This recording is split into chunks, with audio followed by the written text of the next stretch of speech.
The Polyglot Gathering is brought to you by italki. Become fluent in any language. Hi, everybody.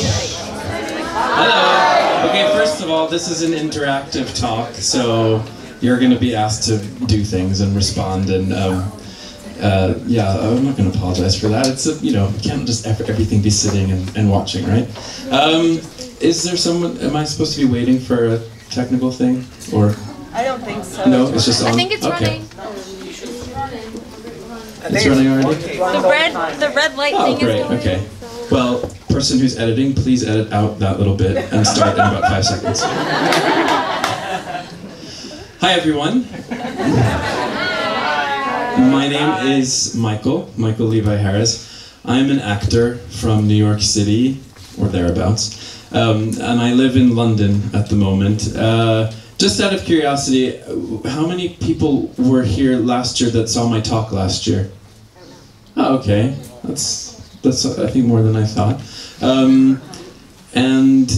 Yeah, that's really the only question I had for you. So today, well, last year I talked about how an actor approaches learning a language.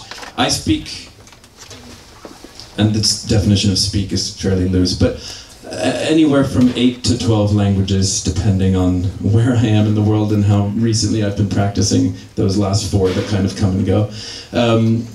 So I just wanted to share with you some things that I do kind of instinctively. I didn't read them anywhere, but I think they're very much connected to the part of me that is an actor.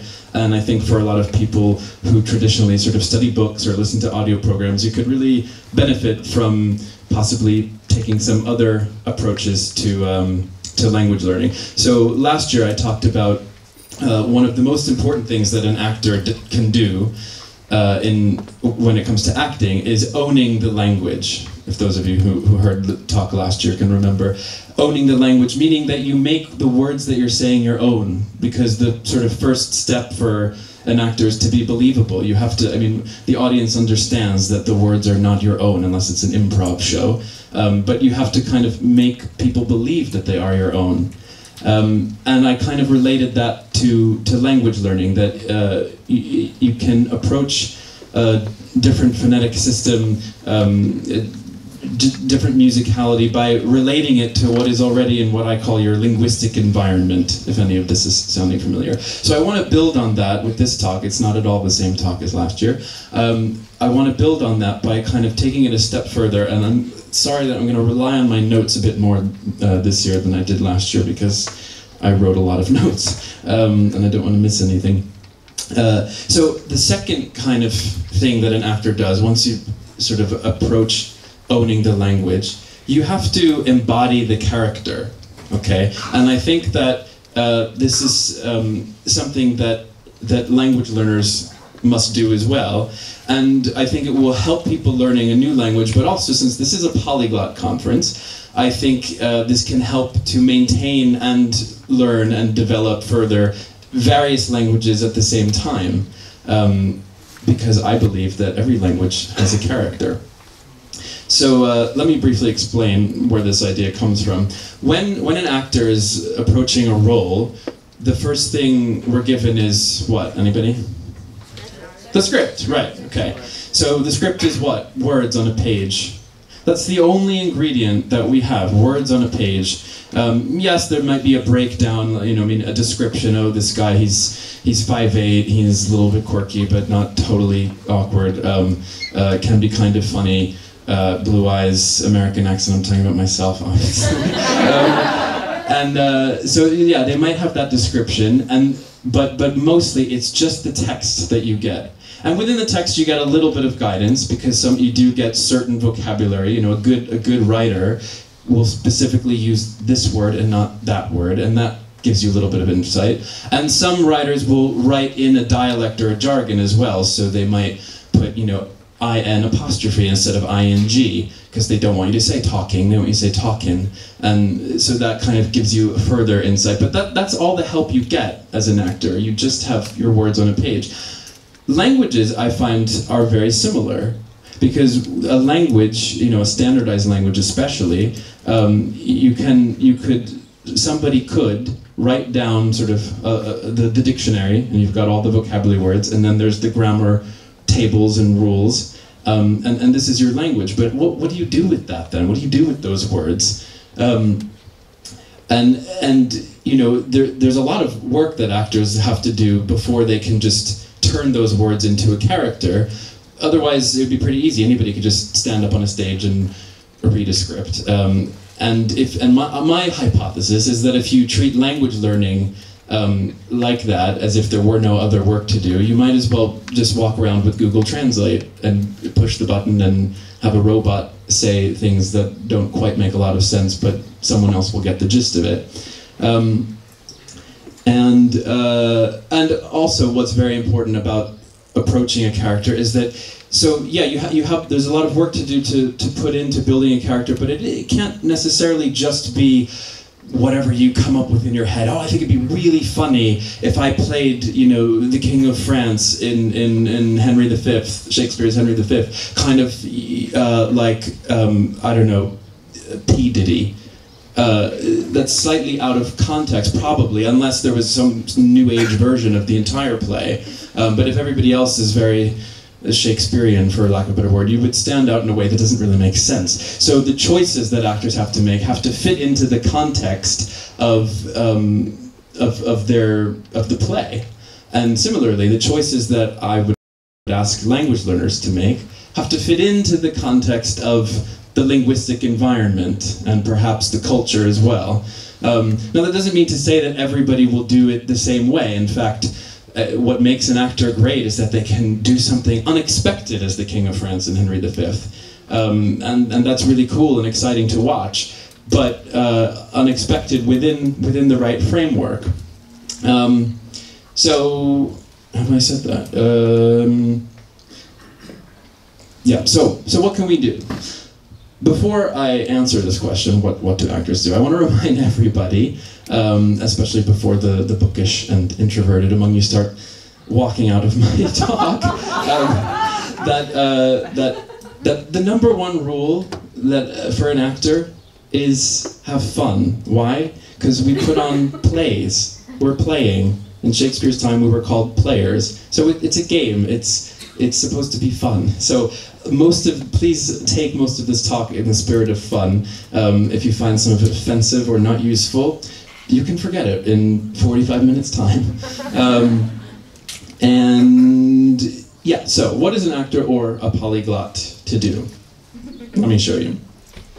If I were to suddenly start talking in British English, which, and this type more specifically what we call received pronunciation, which is otherwise to some people known as BBC English or the Queen's English. Yesterday I did this to someone who is English. I think she's English actually, I don't remember. There's Karen here, there you are. Are you English, Karen? Sort of. Enough, you live there, right. So, and what her first reaction was, oh, you're quite plummy when you do that. But actually my experience of acting in the UK for the last year is that people are surprised that I'm not English. So there's two elements already happening. I'm doing it accurately enough, but there is something there's a particular character to it. I'm told that when I act in RP, that suddenly my posture, for example, is a bit straighter. My gesticulation is slightly more minimalistic than in my American accent. And I'm not really doing any of this consciously, but I have kind of developed a particular character for my RP, Michael. And then every so often, as particularly in England where they're very fond of period things, you have to go into something a bit more what we call heightened RP, which is this is sort of an irrelevant example because frankly it's irrelevant but to illustrate this point, because this is not an accent you hear very often anymore. It sort of reached its zenith in about the 1950s, I should say, and I'm told that when I do this accent, suddenly my posture is even more erect. Other parts possibly less so. Talking about my head, of course. we'll stop the joke there because Ellen Jones already fanning herself. But you see, I have indeed become different, and in fact, the register of my vocal, what we call a vocal register, has gone a bit higher. In fact, so yes, there are certain vocalic changes as well, like this air sound that sounds very odd. But then, if I suddenly just, without trying too hard, go back into my modern RP, can you hear the difference? It's quite subtle, but there is a difference. One of which is that my vocal register has dropped a bit. So that's something that we use, vocal register, okay. Now, anybody here from the north of England? Right, okay, whereabouts? Lancashire. Where? Lancashire. Lancashire, right, how about you? Lancashire as well. Okay, good, yeah. Where are you from? Manchester. Manchester, okay. Well, I'm not going to talk for too long like this because we've got some natives around, but the second I start doing this accent, right, I've changed a bit more, haven't I? There's a bit more kind of shoulder movement, I would say. And a lot of that can have to do with, I mean, if you ask people historically where it comes from, it has a lot to do with the types of jobs that they were doing up north, and people mining and things like that, and they had to kind of act a bit differently, speak a bit differently to be heard from one place to the other. And so the vowels change, but so do other bits of what I'm doing with my hands, for example. I don't know, I know a lot of Northerners do that as well. I don't know if that's fair or accurate. No, he's looking at me like, oh, this man is shit, he should never ever play a Northerner in a play, which is fine, I have done already. Anyway, now, if I go back to RP, everything is a bit suddenly calmer. And actually, I must say, I am more comfortable in RP because I do it much more frequently. And when I did one play where I played someone from the north of England, and it convinced everyone that wasn't from the north of England. Yeah, there you have it. The truth is, if I had to do it, I would spend a lot more time on it and a lot more time preparing for it. But I reckon that I could do it. And now I'm just going to go back into my normal American accent, and then I don't know, I think it's a bit more relaxed. Maybe there's a slight naive or optimistic sound to it. And I think that these different kind of accents, they do reflect a lot things like the climate even. I mean, if you go to Australia, everything sounds really happy, doesn't it? Really bright. There's no problems in Australia, right? No worries, mate. That's the favourite thing to say. So, what am I trying to show here? This is not me being like, oh, look at how many accents I can do. Anybody have an idea of what I'm trying to show you with the accents? And the reason I'm doing accents is because we can use English as a common language, and it can illustrate that even within the same language, you can have different kind of personalities. So all the more so when you're talking about completely different languages. But what am I showing with that? Any ideas while I look for where I've totally lost myself in my notes? Anyone? Yeah? Physical and personality changes. Mimicking. Mimicking, yeah. Physical changes. So the physical personality changes and mimicking. Anyone else? No? Okay, good. Well, that's pretty much it. You hit the nail on the head. Sorry, give me 1 second. Mimicking accent and body language. Mimicking, sorry? Mimicking, you're copying accent and body language. Yeah. By it, that belongs to it. Yeah, copying body language that belongs to a particular accent. Yes, exactly. So, how do we do this? How do you build a character for whether it's a different accent or a different language? Believe it or not, I would argue, I know somebody will be shocked by this, there's no thinking, at first anyway. We don't think about it. You just do it. You do it instinctively. You trust, as you said, I'm sorry, what's your name? Anne-Marie. So you trust your observation of the world to observe different people and their body language and their behavior, and you mimic, actually. Now, a lot of people, I think, are really afraid of that because it can be offensive, it's using stereotypes. So let me be very clear. I'm talking about, you know, when you go and speak to people, you don't. I hope you don't walk up with a dictionary and sort of read to them like, Antonio, come vai?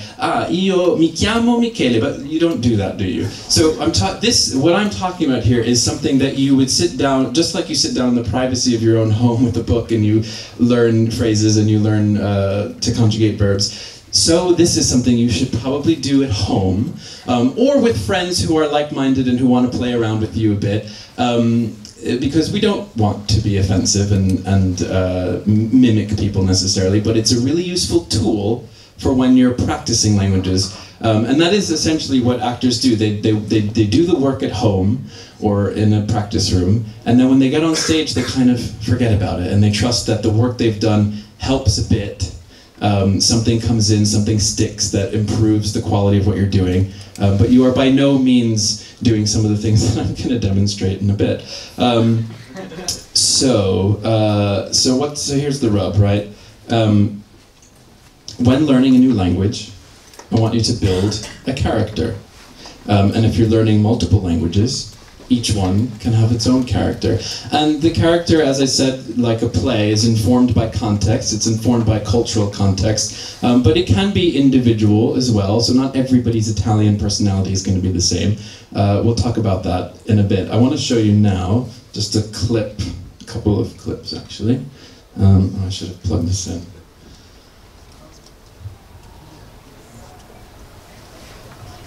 Sorry, bear with me.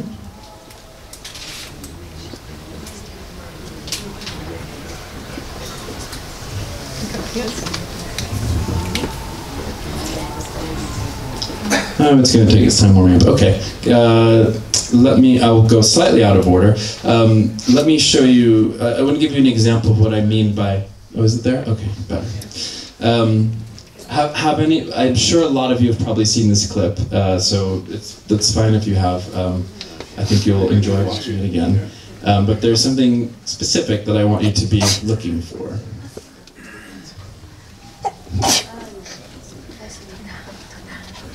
Could I trouble you to close this curtain a bit? I think it will help. No, not that one, the one on the left, yeah. Thank you very much. Okay, here we go. You alright? No, I'm having a bit of a nightmare, Ashley. What's the matter? Well, I've got all the international CEOs from around the world in this room.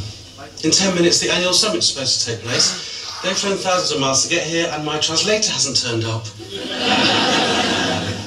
I need to find someone who can translate into 7 different languages. Well, I can do that. Yeah, I did a TEFL in my gap year. Welcome back to London, ladies and gentlemen. This is Helen Marsh, who'll be our interpreter today.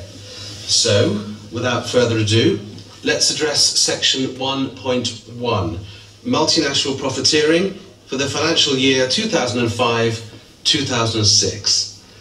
Helen.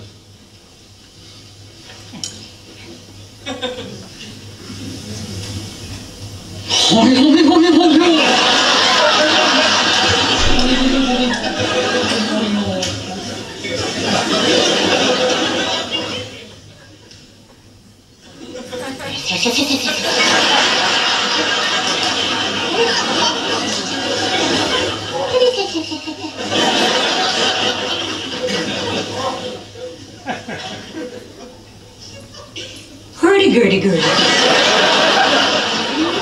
Hurdy-gurdy-gurdy. Gurdy.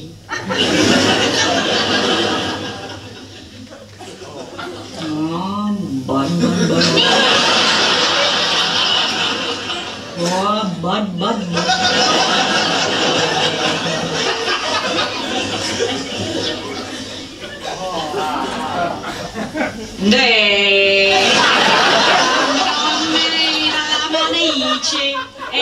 No, ma no. Cosa ta dici,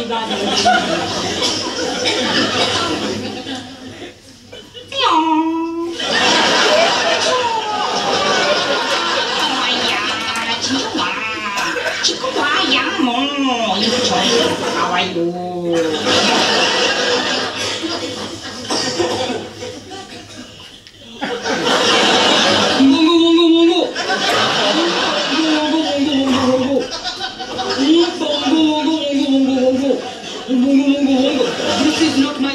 French.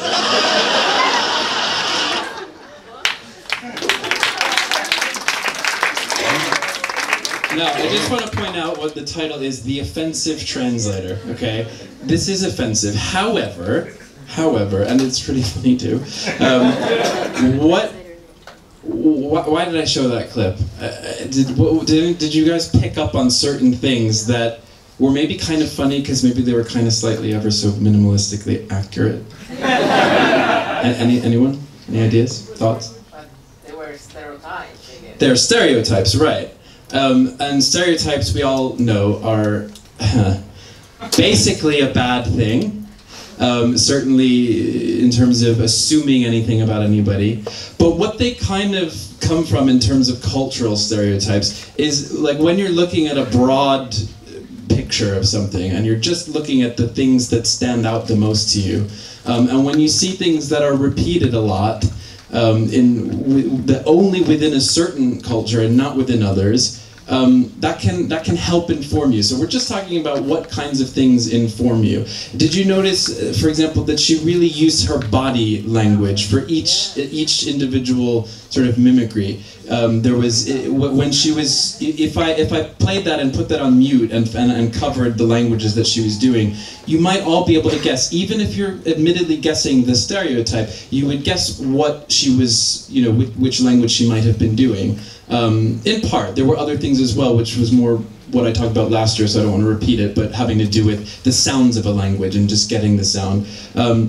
So along those lines, oh, darn it, I wasn't supposed to show you that yet. So along those lines, I want to do a little bit of a game, so to kind of employ this. So I'm gonna, because we have a lot of languages in the room, right? Yes. So I'm gonna speak a few different languages, and I'm gonna ask you something about it at the end. So everyone listen up, because this is sort of, I'm gonna give the keys to the entire talk in each of these little sections in different languages. So hopefully some of you will pick up different things, and we can put it all together. Kazachon faire de Jumbutia Fantasy. Que les intentions alors de j'aime pas ce fait sens. Que l'attention terrestre et le positif sont aussi ne puis faire. Que la pentongée par sens qu'elle avait dans son corps. Que les attentions persistent à flux alors en puissance de vejouront aussi. Qu'elle a perd mon temps.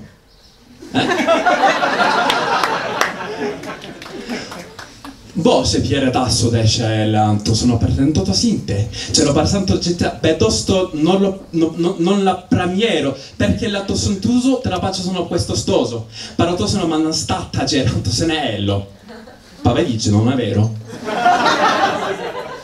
可进去都是生跑，可是我印的我写信都做过进去吃，保多信息的话都配的是西机，口问只是把，或者是细小，可以吧？对吧？ So did everybody pick, what languages was I speaking? Shout them out. Gibberish, right. But what languages was I trying to show? French? Chinese. Right, so what does that tell you? You could all pick up what languages I was speaking, and I was saying absolutely nothing for the most part. So what's the point? What am I doing?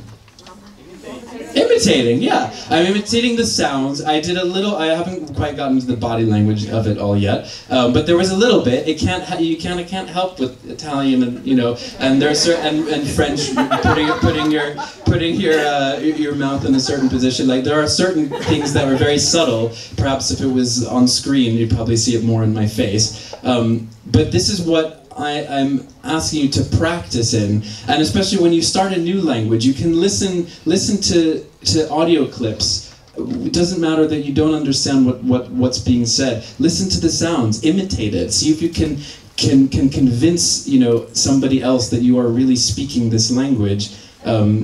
And actually, people can tell if you're not doing it well. People can realize that it doesn't sound like you are actually saying anything. So you almost want to not master, but get good at that. At what we call gobbledygook. I can't remember. Is it in America we call it gobbledygook? Gook. And in England they call it gobbledygook, right? Anyway, very minor point that's been driving me mad for the last few years.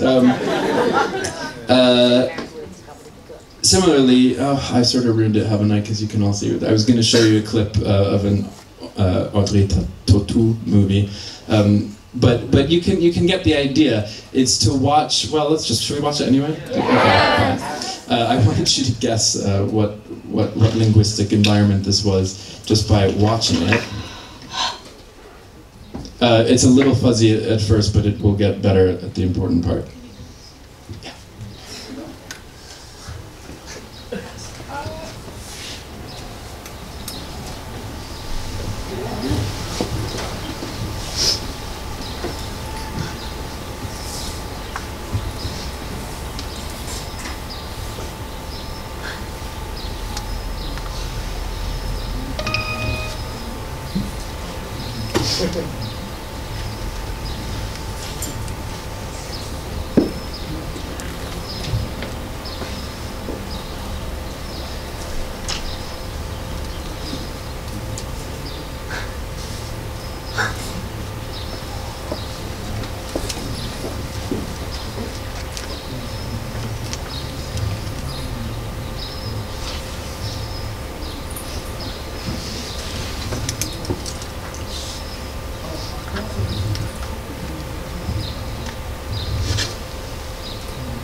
So this is illustrating two things, kind of. One is the use of stereotyping, because in the skit that was a stereotype, it was much more obvious what was happening. If I showed you that and you didn't know who the actors were, you might not be probably, well, I don't know, maybe some of you would be like, oh, French, 100%.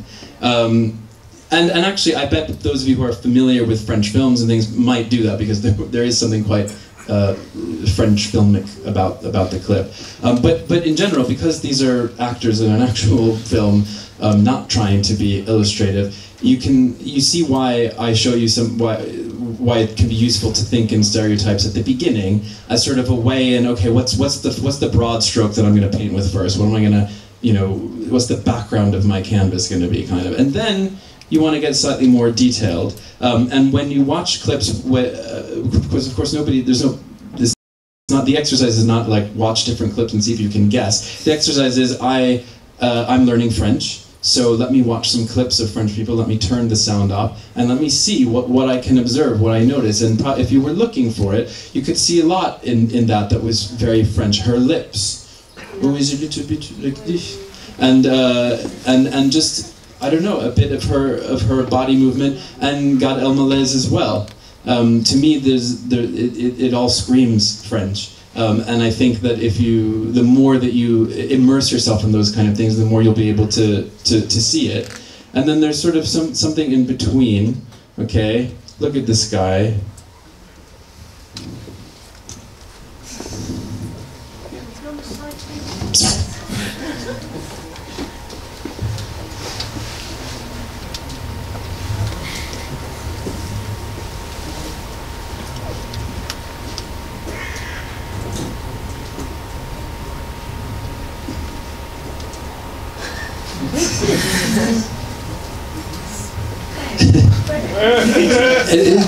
It's sort of apparent, isn't it? It's a bit halfway in between, because I think this is an American commercial, backseat Italians, right? So they're one, but he's not doing a sketch. He isn't overacting. He is just being himself, and I think that you can use these. These are the types of things that actors start with as a base when they're trying to get into a character. They observe, the body language, they observe the head movements, things like that, and then they let it go a bit on stage. So why do I feel, that's it for the clips, I'm going to turn this off. Why do I feel so strongly about this? I want to give you an example of what can happen when you don't do this right. And by the way, I want to say, anybody who saw Maria's Indonesian talk, did anybody see that in here? Intro to Indonesian? Yeah? She does this brilliantly. When Maria is speaking in Indonesian, which she did for the entire time the other day, she has a very definitive, identifiable Indonesian character. And I have never been to Indonesia. I don't even think I've met anyone from Indonesia. Oh yes, I have met you, haven't I? It was very brief.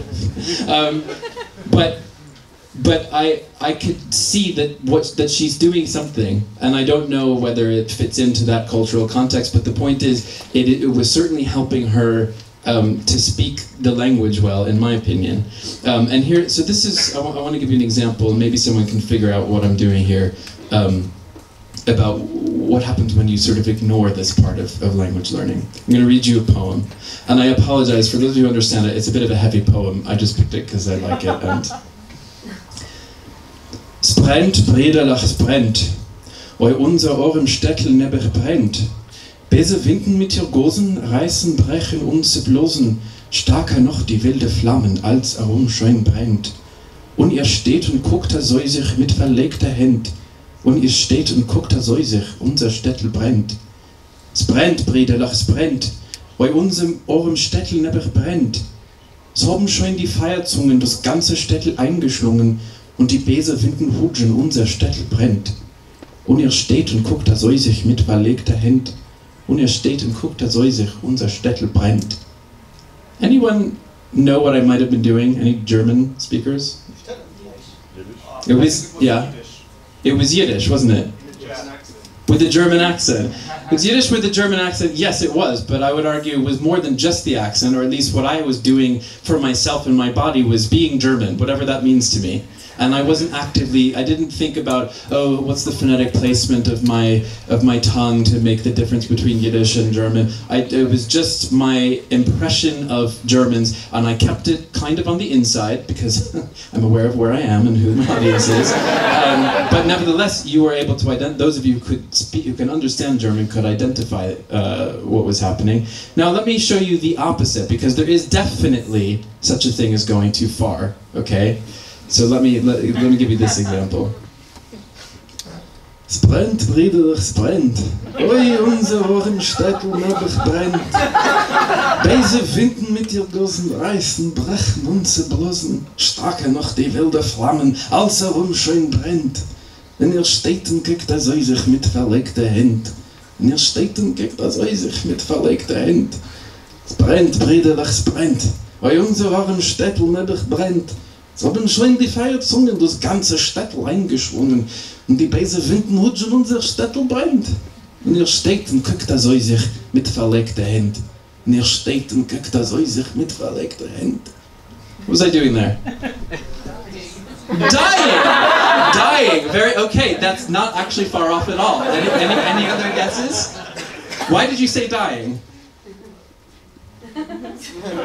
Because I was reading it like an 85-year-old man on Miami Beach, right? Because for a lot of people who are learning Yiddish, their association with Yiddish is, oh, it's the old people's language. Die Bobezele haben geredet Yiddish. My grandparents spoke Yiddish. And I get it. I get why. You don't meet too many young people speaking Yiddish, do you?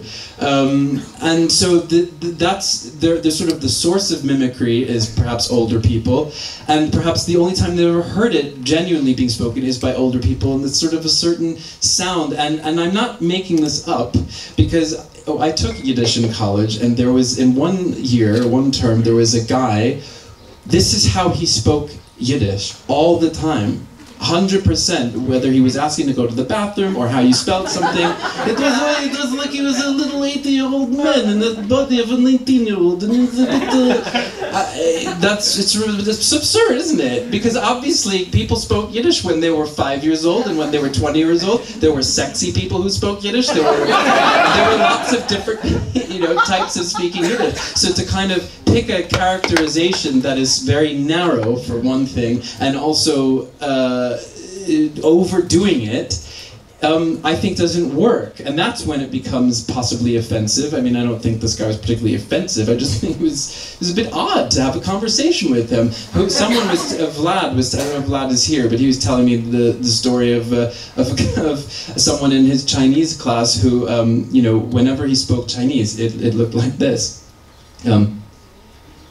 你好，我是美国人. Because he would move with the tones and not practicing like all the time, just in Chinese conversation. And obviously that's a bit silly, isn't it? But I would argue that for both of these people, if they're doing it in the privacy of their own home, as a way to get into it, as a way to remember the words, you think about that, and then it actually can help quite a lot. It can help you to understand Chinese tones, and it can help you to sound more Yiddish. So just to try to put a final point on it, I'll just give you Yiddish how I would read it. And there's no authority here. This is just my own take on what's the halfway point, I guess, okay? Es brennt, Brüderlich, es brennt. Oi unser Ohren Städtel nebig brennt. Böse Winden mit ihr Gossen, reißen, brechen und zerblosen. Starke noch die wilde Flammen, als schön brennt. Wenn ihr Städten guckt, so sich mit verlegter Hand. Wenn ihr Städten guckt, so sich unser Städtel brennt. Es brennt, Brüderlich, es brennt. Oi unser Ohren Städtel nebig brennt. Es haben schon die Feierzungen das ganze Städtel eingeschlungen. Und die böse Winden huschen, unser Städtel brennt. Und ihr steht und guckt, so sich mit verlegter Hand. Und ihr steht und guckt, so sich, wie unser Städtel brennt. Is that somewhere in between to your ears? Totally sexy. Oh, leave it to Ellen Joe.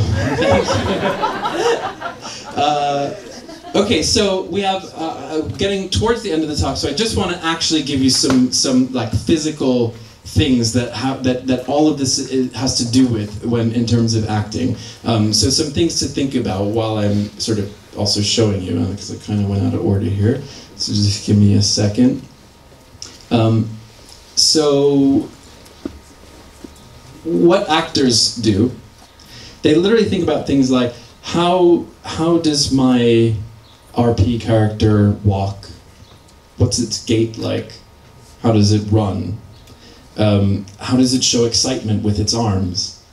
I sort of promised that I was going to get you all up and not sitting, didn't I? So everybody, can you stand up? But you don't have to be able to see me. It's fine. You don't have to get up if you don't want to. You can observe. But this is the idea. Okay. So for example, everybody, just stretch your right arm to the ceiling. Okay. So put your hands down. So I'll show you. I saw a couple of different things. I saw this. I saw this. I saw this. I don't think I saw anybody do this.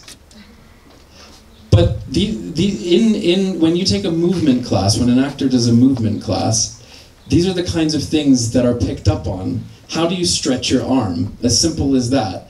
And it's not that there's a right way. It's that we all have habits that we kind of come to, whether it's a character or a language, we come with our own habits that are part of our own linguistic environment, they're part of the way we were brought up, they tell a lot about who we are. But as an actor, you need to be able to shed all of those, and then maybe put some of them back in, but you have to be able to pick and choose. So for example, look down at your feet right now, don't adjust, just look down. How are you standing?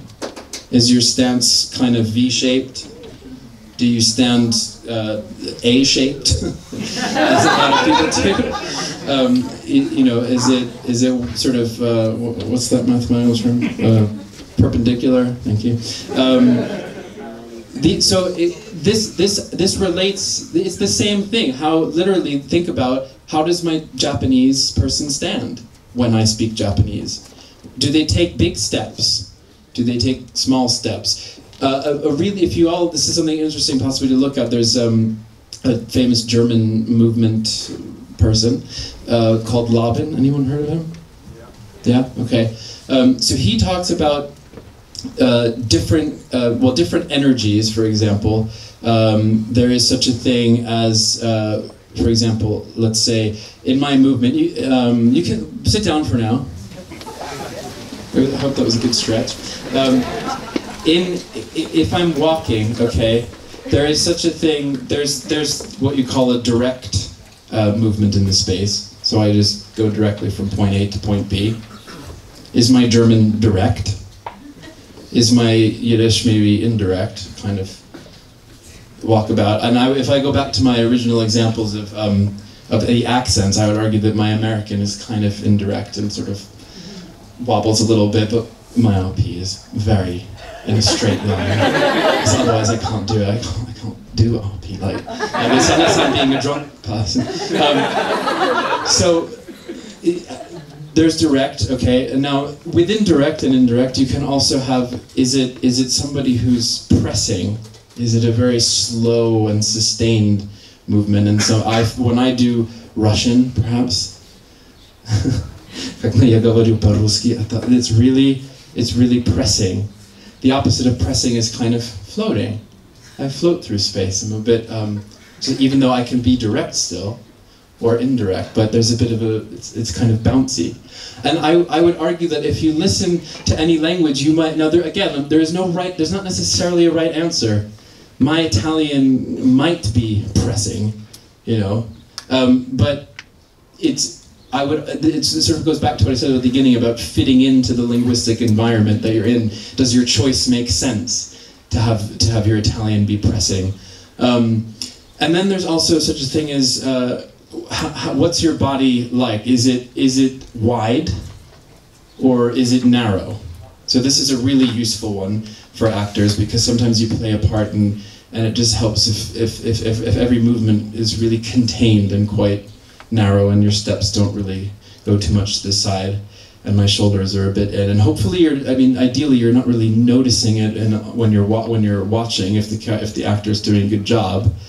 But if you're playing a different part, he can be much wider, so that all of the movements can be kind of, I don't know, there might be something a bit arrogant about this walk, or open maybe, the shoulders open immediately. This is really subtle, and it's actually also really useful on screen because you don't get to see the body a lot of times. You just see the face, and the face changes immensely when you're walking in what we call in wide as opposed to in narrow. I had a really good example about that I forgot. Oh yeah, there was a play when I was in my second year of drama school, a restoration comedy, and because it was drama school, we all had to play two different parts. And I had a part that was a sailor, and the other part was this kind of quirky old scientific man. So he was very narrow, and everything was sort of in here, and the sailor was much wider. Now, so how would I do that? I would literally walk around like practicing my lines, exaggerating, stereotyping, doing too much. So I would be quite literally, this is wide. This is my sailor walk, he's wide. Now, if I went on stage and did this would be absurd. But this is how I would even be backstage, and we had some stage weights that keep like the flats down on the curtains. Anyway, irrelevant. But there were weights, and I would stand there and I would do squats with the thing right before I would go on, and then I'd run on stage, and I would forget about it. But I would trust that the preparation that I was doing backstage and the preparation I had done in the weeks before in rehearsal was somehow keeping that there. And the reason I had to do this backstage, because I would hope that I won't actually have to do that if I'm just playing one part, but the reason I would do that backstage was because I first played this guy who was very narrow and kind of a little bit crotchety maybe, and so I had to kind of break out of that and physically remind myself of what my sailor was by stretching it out. So for polyglots, this can be a helpful thing, because maybe one of your languages is really wide, and maybe one is really narrow, or some in between. Maybe there is a language that is actually quite like your habits as they already are. If you speak Norwegian and you want to learn Danish, there might not be quite as much you have to change about yourself. So just to kind of recap, and I want to have time for questions. The things that I don't have time for questions, do I? I'll have a minute. Okay, so I'll just recap and have 2 minutes of questions, because there's nothing to clean up or set up, right?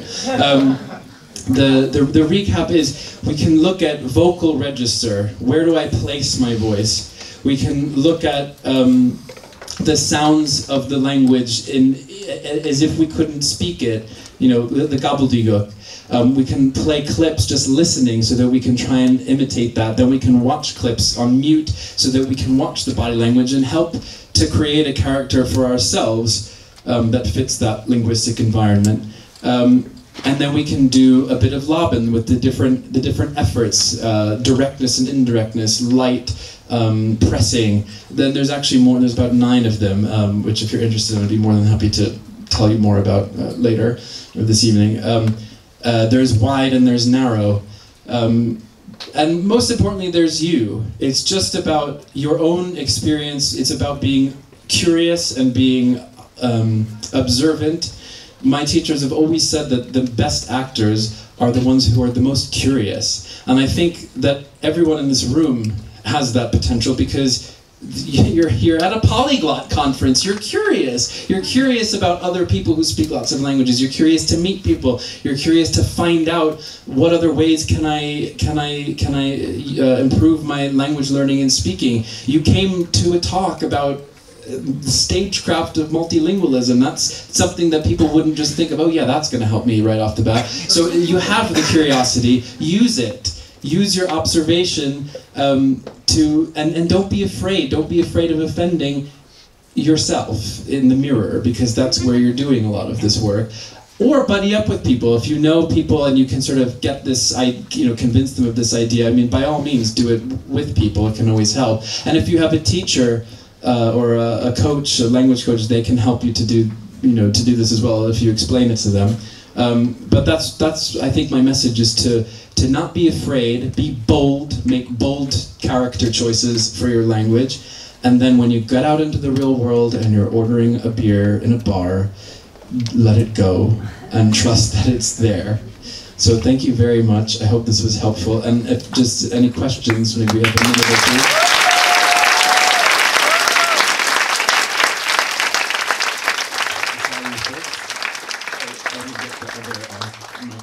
There is one.